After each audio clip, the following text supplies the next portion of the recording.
Hi guys, you're welcome back to my channel. So today I'm leaving Valencia.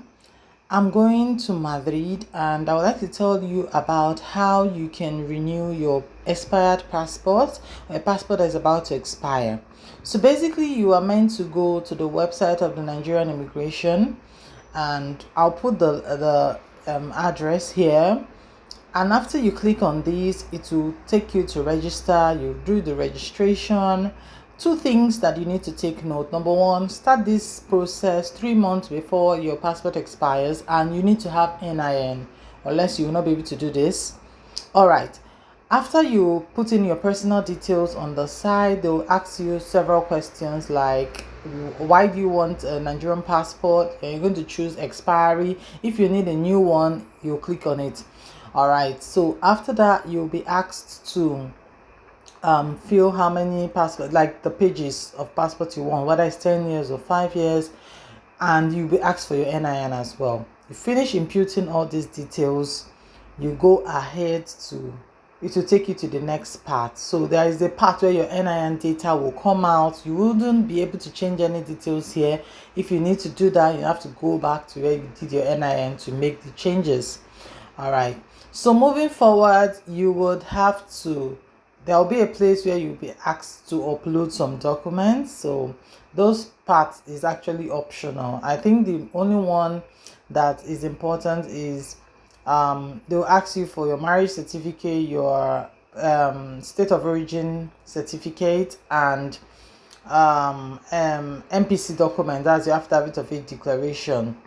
But I found out that it's actually optional. If you have them, you can put them. If not, you can just leave it. It doesn't have the asterisk that shows that it is not optional. So all right, moving forward, you'll be asked to upload your picture. This picture part is where it's actually difficult to do because it keeps rejecting and rejecting. It might tell you that the picture is too dark, the picture is too wide, the dimension is incorrect. That's the error message I was getting when I did mine, but I was actually able to complete it myself. So if you're having difficulty with this part, you can reach out to me using my DMs, Instagram handle. I'll leave it on the screen. All right. So after you've been able to do this, you will now need to make a payment. This payment is $152, and you need to make this payment. But while you're making the payment, they would include a $12 bill. They said it's administrative or charges, and that will bring your money up to 160 something. So you're gonna pay it. That's actually payment for the passport. Then after that, there are 4 receipts that you need to print out. Number one, you're going to print out your application form. You're going to print out payment receipt form.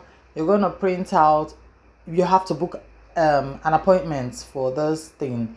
You need to check the appointment date that is available and book the said appointment and print it out. A lot of people make this same mistake and they will get turned back. So even if you're coming from Portugal, you can get turned back if you don't have an appointment printout, if you didn't click on book appointment. So after you finish that booking appointment, you print it out. You need to print out your acknowledgement. This is the fourth the form that you need to print out, acknowledgement. So once you have all these, please go with a passport photograph. They will need 1 passport photograph, especially if your application form does not have your picture attached to it. They'll be requesting for the passport, your passport. So go with 1 passport. Then after that, you also go with the passport that is about to expire. Don't forget, you also need to do a photocopy of this passport data page because they will need it at the embassy. So basically what you are going to the embassy with is a passport photograph, your original passport, a photocopy of that passport, and all those application form, payment receipt form, acknowledgement form, and appointment form. So after this, you are ready to go to the embassy on the set date of your appointment. Remember that you need to have booked your ticket or your train or whatever means you need to transport yourself to Madrid. and go there on time so that you can finish on time and come home, all things being equal. So this is me preparing to go to the embassy, as you can see, and I just had to leave. I left my house so early, around 7. My train ticket was for 7:27, so I had to get there, and just I was there on time. I was able to board, and it was easy. I didn't want to get to Madrid and now become stressed, and in such a way I will not miss my appointment. So that's why I left my house pretty early. So yes, so let me just give you a brief detail of what I'm doing. This is kind of my morning routine. So before I start my day, I've actually dressed up because I have this appointment, but basically before I start my day, I will have to say mass. I'm a Catholic and I love to say the mass online. So I don't know if you guys know about this Canadian YouTube channel where they celebrate mass every day. So I just joined them and I say mass. This is me saying mass. So after that, I checked my time. I found out that time has gone. At that time, it was like I think 6:30. So I decided to leave my house because I'm supposed to be in that place 30 minutes before the train takes off, just in case there are a lot of people. And this day was a Monday, so this is me leaving. Mondays, usually there are a lot of people who are going from Valencia and actually working in Madrid.